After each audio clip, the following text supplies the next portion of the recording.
Boniface Mwangi amefariki kiakili. Kwa mujibu wa ripoti inasema kwamba, mpenzi mtazamaji, Boniface Mwangi is clinically dead. Hii inamaanisha kwamba ubongo wake haufanyi kazi.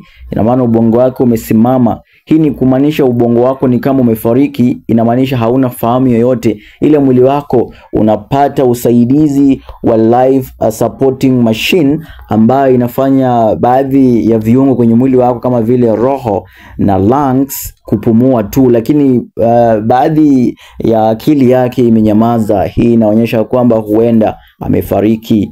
So mpenzi mtazamaji, ndivyo familia pia imezidi kupata habari hizo, na familia inazidi kuhuzunika maana mtoto wao huenda hayuko tena.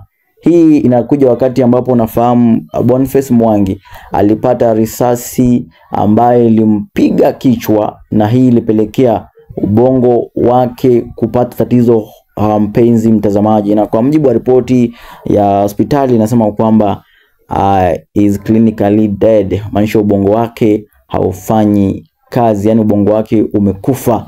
Na hii inakuja wakati ambapo kijana huyu alikuwa miongoni mwa watu waliokuwa kwenye mji wa Nairobi kupigania haki baada ya kifo kijana huyu Albert Ojwang.